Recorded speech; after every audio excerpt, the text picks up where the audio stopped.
Жылдыз айым, бүгүн сиз менен маектешүүгө убакыт таптык. Сиздин бул биринчи жолку маегиңиз экен. Буюрса, мындай маектерди дагы бир нече ирет бересиз деп ойлойм. Дегеним, сиз Кыргызстанда мындай саясий алимке өзүңүздү даярдап жаткан экенсиз. Бул алдыдагы парламенттик шайлоого келүү максатыңыз бар дегенди билдирет. Анан мындай салттуу суроону бергим келип атат. Саясатка сиз каалайсызбы, каалабайсызбы? Парламентке келсеңиз сөзсүз түрдө аралашасыз да, туурабы? Эмне үчүн, кандай максатта ушул жолду тандаган турасыз? Саламатсызбы? Сурооңуз аябай жакшы суроо болду окшойт. Азыр баардыгын кызыктырып жаткан суроолордун бири болуш керек. Буга мен бир аз бул менин парламентке баратканымдын бир аз бэкграунд деп коет, тарыхы бар. Ошону айтып берейин. Менин атам Таалайбек Курткаев буга чейин ишкерлик менен алектенип, айыл чарбалык менен алектенчү, ошодон түшкөн каражатын кайрымдуулукка жумшап, айылындагы канча бир нерселерди чечкенге жардам берчү. Тилекке каршы атамдын өмүрү кыска болгондуктан атам өтүп кетти. Анан кийин атам өтүп кеткенден кийин айылдаштар үйгө келип, ошо атамдын иштеген иштерин бизге айтып берип, биз ошолор менен таанышып, анан ошо атамдын ишин мындан ары улантып, долбоорлорун аягына чыгаруу максатында иштеп баштадык. Андан кийин эле ошо долбоорлорду мындай бир район эмес же областтын чегинде эмес, республика деңгээлине чыгаралык деген ой келди. Ошол себептен ошо өзүбүз иштеп чыккан долбоорлорду мындай масштабдуу түрдө иштейлик деп, ошол себептен парламентке аттанып аткан. Мындай ушул парламенттик шайлоого катышам деп турупчу, мындай жүрөгүңүздө, ички дүйнөңүздө мындай коркуу сезими же жүрөксүнүү кандай болот экен деген сыяктуу толкундоолор болот бекен, же мындай андай коркунучту азыр сезе элексизби? Албетте андай коркунучтар бар. Мен өзүм аябай жоопкерчиликтүүмүн да. Анан кийин ошо азыр ойлонуп атам да, барганда ошолорду ишке ашыра аламбы?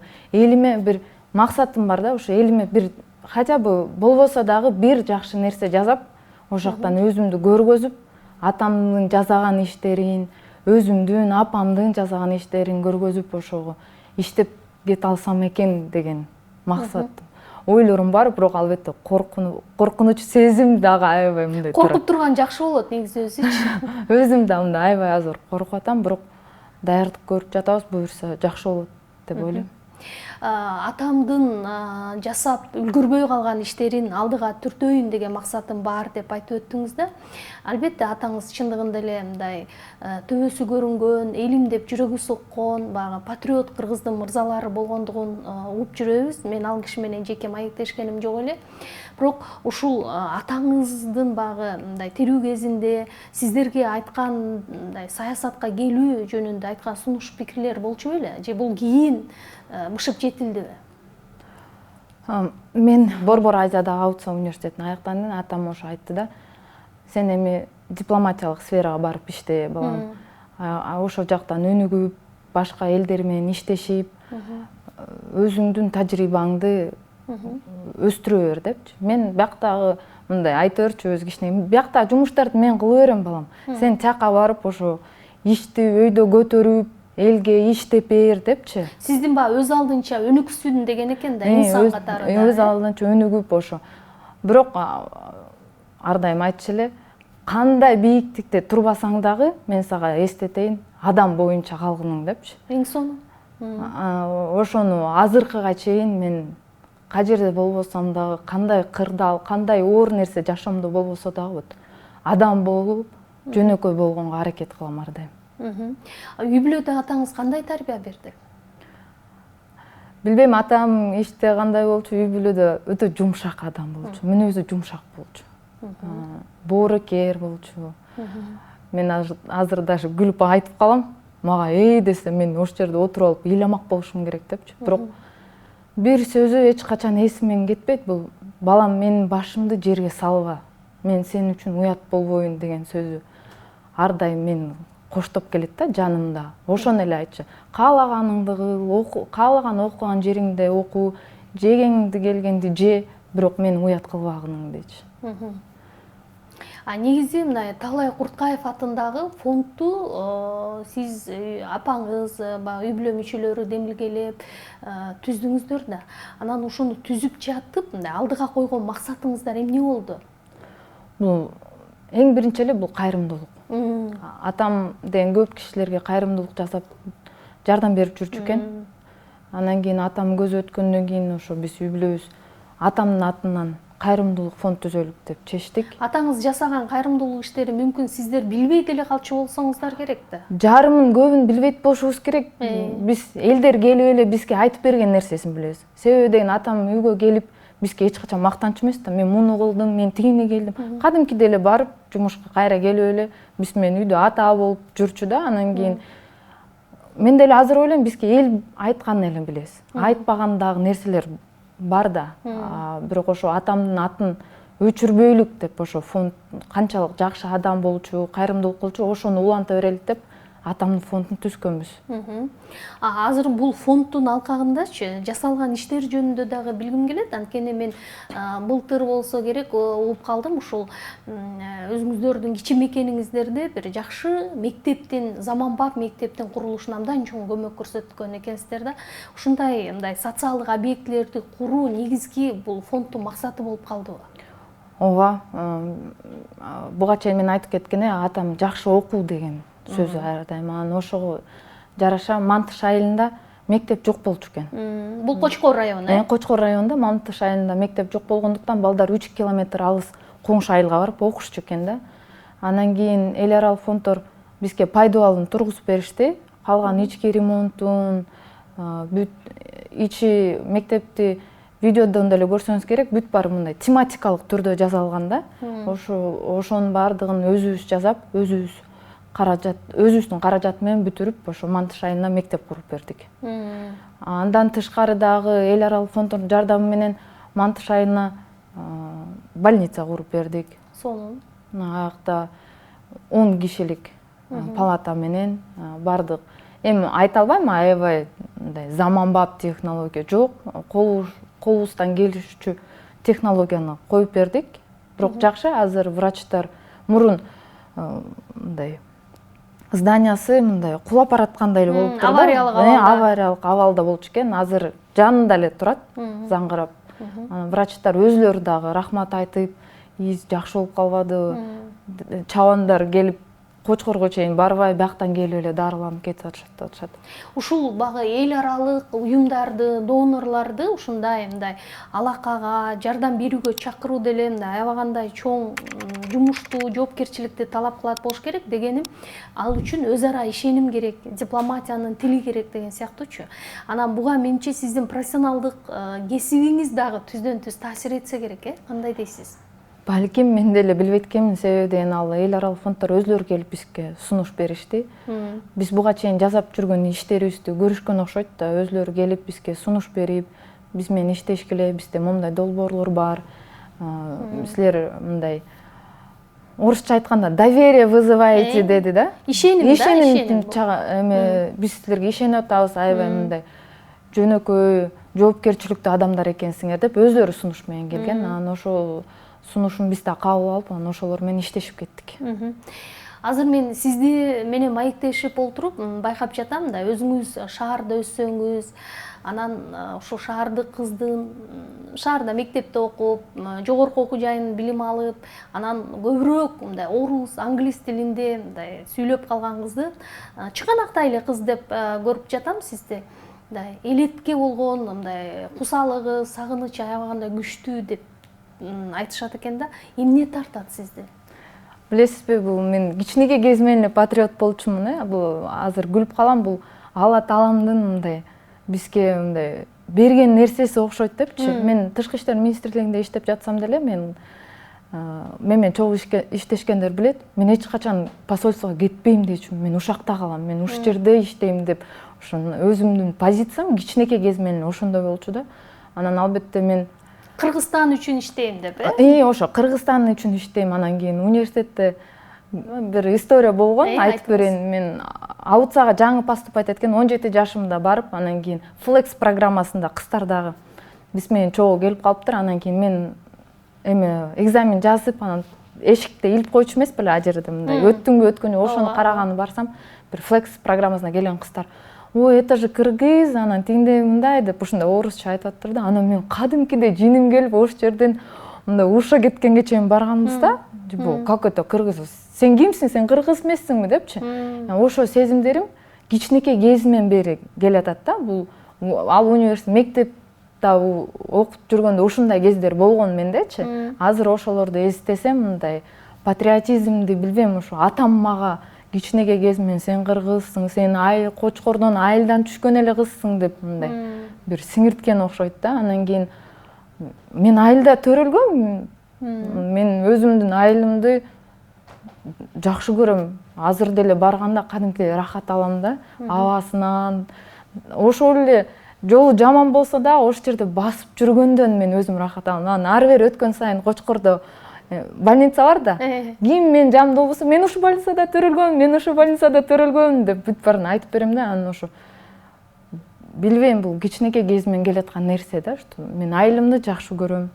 Мен Кыргызстанда иштейм, мен эч жака кетпейм деген сөздөр бул менин кичинекей кезимден эле келатат.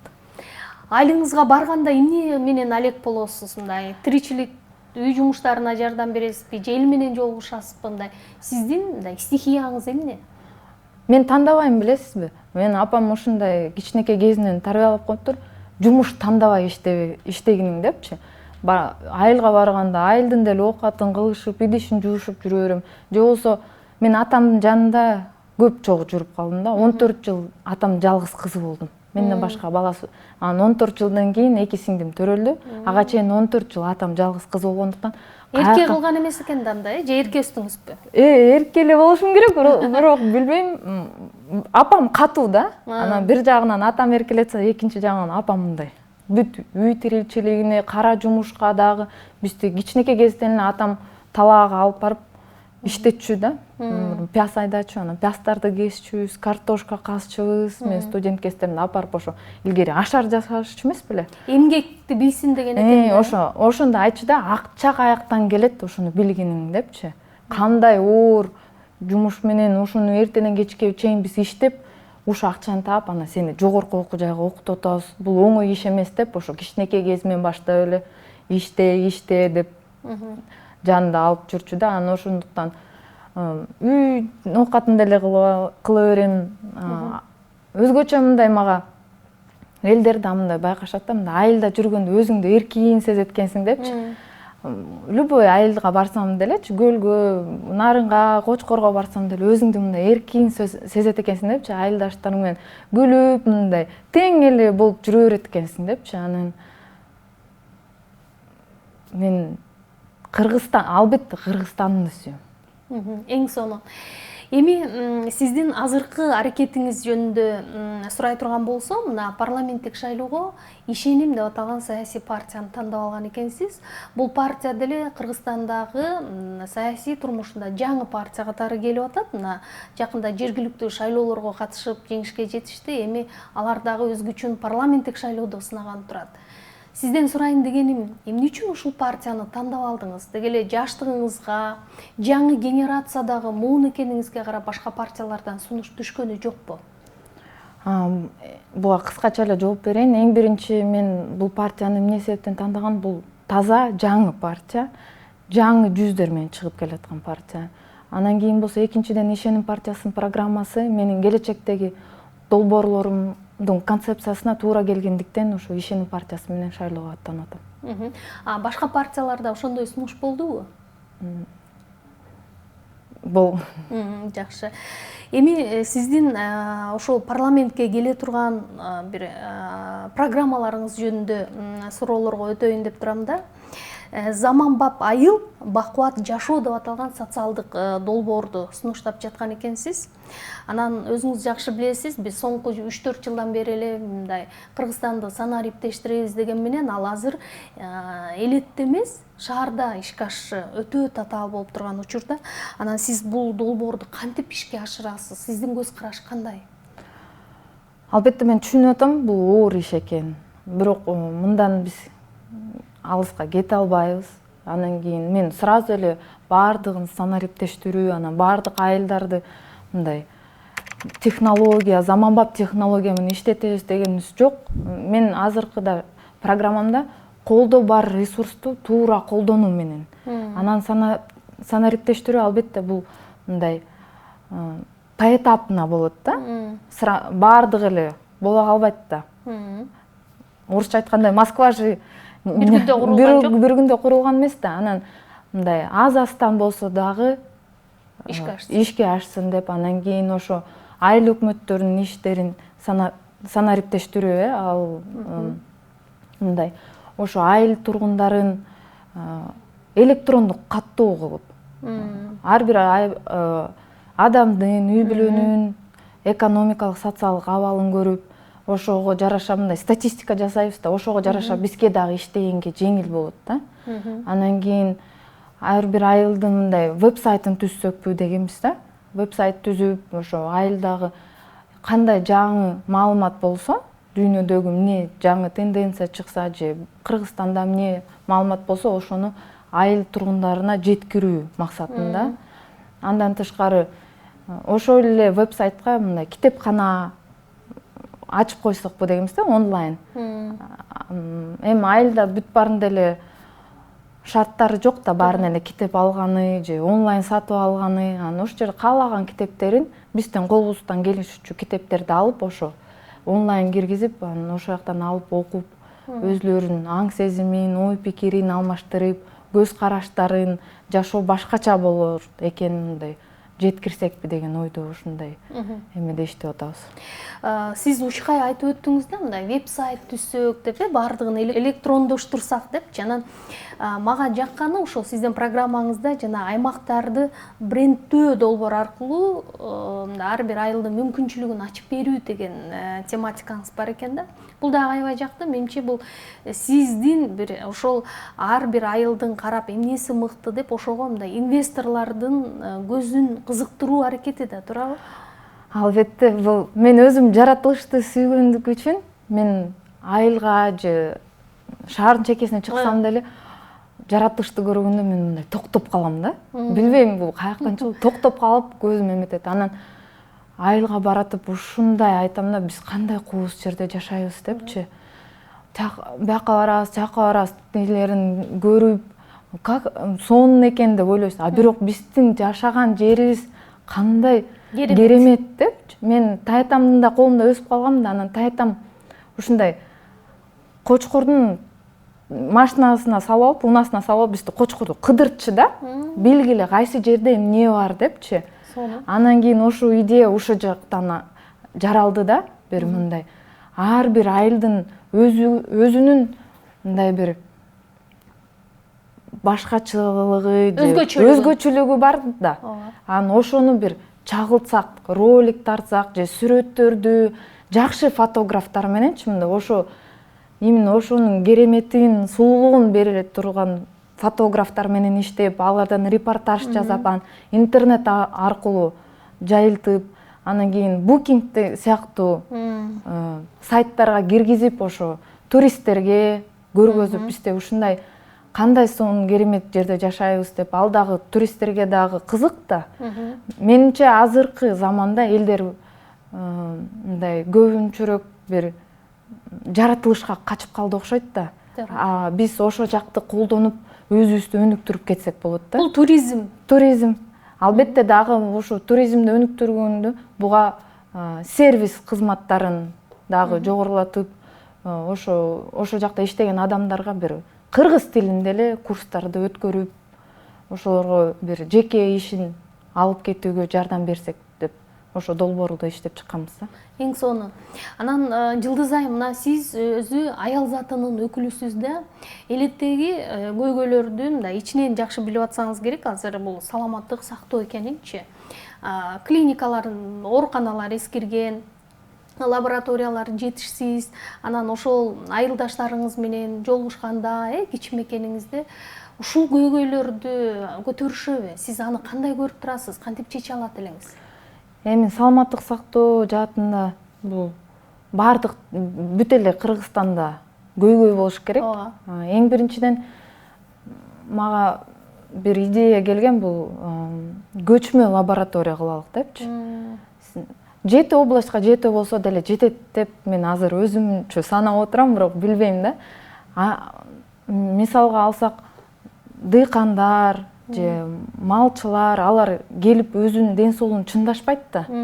Анан кийин ошо жактагы больницалар санариптештирип, ар бир адамдын, ар бир айылда эми бирден компьютер бар. Ошого айылда канча адам жашайт, кайсы возрастта эмне иш кылат, ошону эле жазса, анан ошо менен плановый бир осмотр жүрсө деп атабыз да. Анан кийин ошо лаборатория келип, аларды текшерип, алдын байке мындай жүрөгүңүз ооруйт экен же давление болуп атыптырсыз, барып текшерип коюңуз, азырынча бул дарыны ичип туруңуз десе, бул өлүмдү азайтатпы дейм да. Анан албетте алар өзлөрү деле дарыланбайт да, билбей жүрө берет. Анан ошо биз өзүбүздүн элибиздин ден соолугун, эң биринчи ден соолугу да. Ден соолугу болсо бардыгы болот деп коет го. Анан ошону чыңдасак жакшы болобу деп ошо долбоорду сунуштап атканбыз. Анан кийин сиз билгендей эле больницаларда врачтар жетишпейт. Туура. Элетке барбайт. Иштегилери келбейт. Анан кийин бир Бишкекте турган докторлорубуздун тажрыйбасы көбүрөөк да. Анан ошолор элеттеги докторлор менен өзүнүн тажрыйбасы менен онлайн болсо дагы бөлүшүп, же бир кырдаал учурлар болгондо биринчи жардамды кандай туура көргөзүш керек. Ошо адам ошо Бишкекке чейин жетип, андан ары айыгып кетишине деп ошонун үчүн да бул долбоор иштелип чыккан да. Жакшы экен. Билим берүү жаатындагы көйгөйдү чечүүгө кандай көз караштасыз да? Дегеним, мисалы мына сиз болсо шаарда мыкты билим алдыңыз, туурабы? Ата энеңиз ошо билим аркылуу сиз көп бийиктиктерди багынта аларыңызды кенедей кезиңизден түшүндүрдү да. Элетте бул маселе өтө мындай опурталдуу көйгөйдү жаратып келип атпайбы? Ооба, сиз чын айтып атасыз. Менин атамдын мектебинде дагы мугалимдер жетишпейт.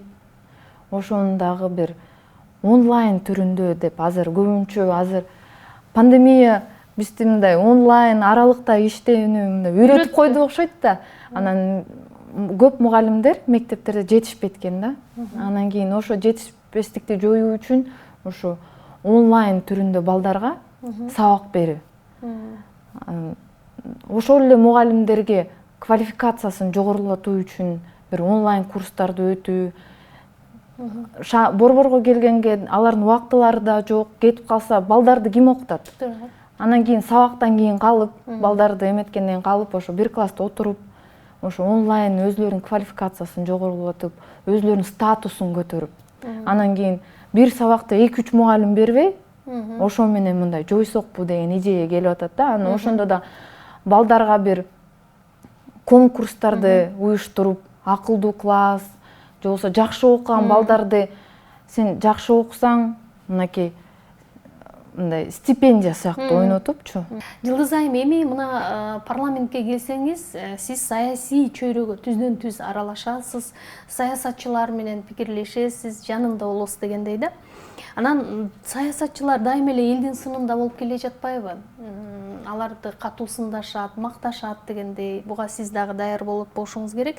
Сиздин оюңуз боюнча парламенттин депутатына эң керектүү болгон сапаттар кайсы болуш керек деп эсептейсиз? Эң биринчи эле жоопкерчиликтүү. Адам жоопкерчиликти сезгенде гана инсан катары калыптанат го деп ойлойм. Андан тышкары ар дайым мындай издөө, окуп, жаңы тенденцияга үйрөнүп, ошончо кишинин жүгүн, маселелерин чечиш үчүн сен дагы бир жогорку деңгээлде болушуң керек да.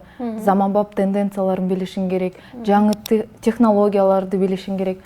Анан кийин ошо бир өзүн эле эмес, мындай бүткүл чөйрөдө мындай развитый болуш керек деп ойлойм да.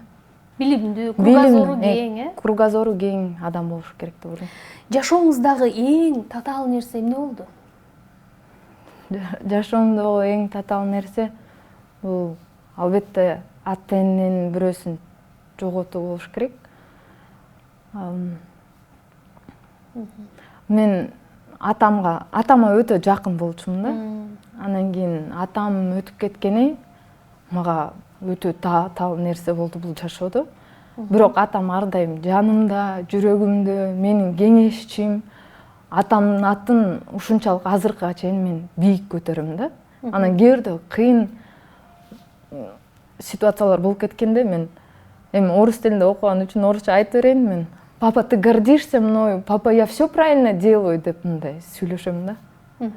Азыркыга чейин деле.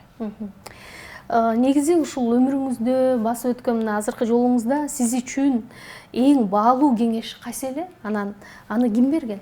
Атам. Адам бол деген. Жөнөкөй бол. Башыңды эч качан өйдө көтөрбөгөнүң. Кандай оор нерсе болсо дагы жөнөкөйлүк менен, адамгерчилик менен бардыгын чечкин. Кесиптик чеберчиликтен тышкары сизге мындай көптү үйрөткөн адам деп кимдин ысымын атай аласыз? Атаңыздын? Апам. Апаңыз. Апам ушу бардык бардык атам мындай мени эркелетип тарбиялаганга апам бардык нерсеге даяр болгунуң. Жашоо деген мындай оңой эмес.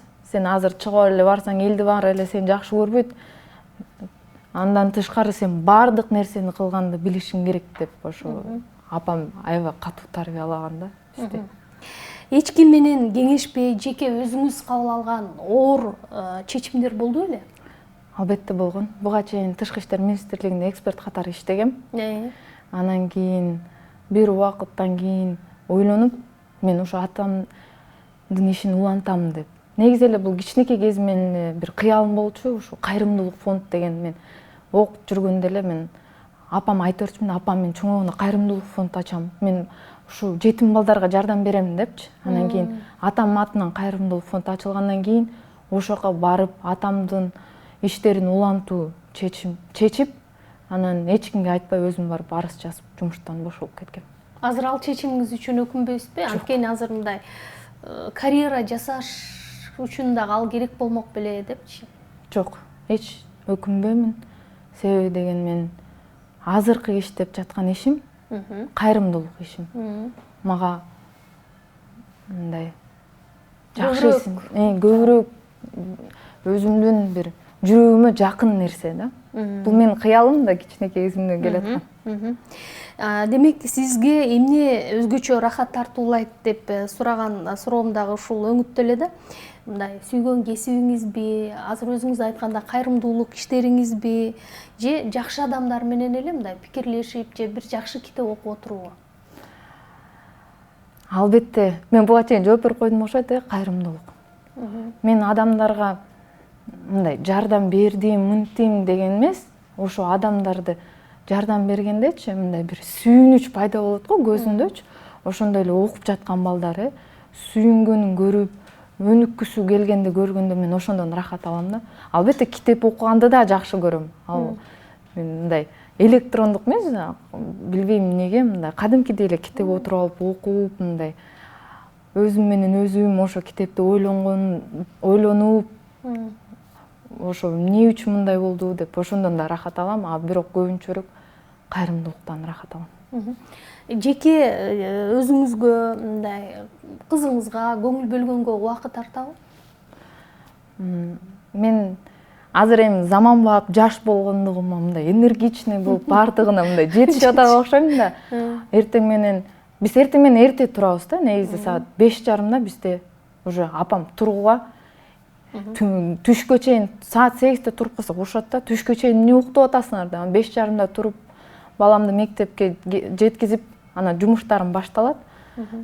Бирок балам мектептен кызым келгенче жетишпей калам, бирок күнүгө ошо кызым менен 1-2 саат болууга аракет кылам да. Андан кийин дем алыш күндөрү бир жака чыгарып, сүйлөшүп, аны менен ага дагы мындай мен жалгыз бой эне болгондуктан менин көңүлүм дагы аны карашым да керек да.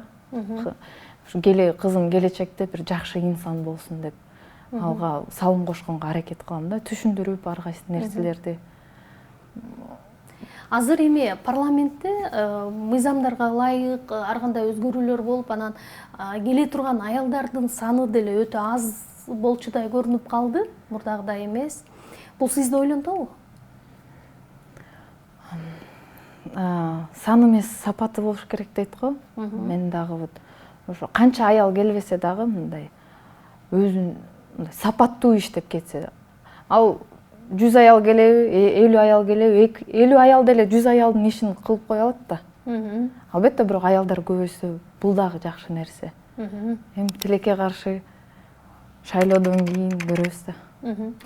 Соңунда сиз өзүңүздүн электоратыңызга, шайлоочуларыңызга эмне айткыңыз келет? Эң биринчиден шайлоочуларыма бул ар бир адам өзүнүн кандидатын тандап аткандачы терең ойлонуп, мындай ушу адам бизди алдыга жылдырабы, ушу адам бизге жардам береби деген сөз менен барып туруп, анан өзүнүн жүрөгүндө жаткан бир адамга добуш берсин деген нерсени айтат элем да. Өзүнүн чын жүрөгү менен ишенген адамына. Мен айта албайм, мага ишенгиле мүмкүн деп. Жок, менден башка да адамдар көп. Ошо өзүңөр ошо адамга ишенип, силерди Кыргызстанда алдыга тартып, ошо силердин көйгөйлөрүңөрдү чечип бере турган адамга добушуңар бергиле дейт элем. Анан мисалы жаңы генерация, жаштар келиш керек деп атпайсызбы? Бул ойду колдойсузбу же бул мындай саясатта тажрыйбасы бар адамдар да керекпи? Албетте саясатта тажрыйбасы бар адамдар да керек. Жаштар, мен дагы жашмын, мен дагы биринчи жолу баратам. Мен сизге буга чейин айтып кеткендей, менде дагы коркунуч сезимдери бар да. Анан кийин аякка барганда мен ойлойм да, тажрыйбасы бар саясатчы мага бир кеңеш берип, ай бул жерде мындай кылыш керек, бул жерде тигиндей кылыш керек. Ал тажрыйбасы көбүрөөк да, көптү көргөн, туура, көптү көргөн билет деп коет го. Анан кийин ал ошо тажрыйбасын кошсо, анан мен бир жаңы идеяларды, технологияларды, тенденцияны кошуп, аны биргелешип иштесек, бир жакшы жумуш чыгабы деп ишенимдемин. Чоң рахмат, ийгилик каалайм. Анда сөзсүз бул жолу жеңишке жетиңиз. Чоң рахмат.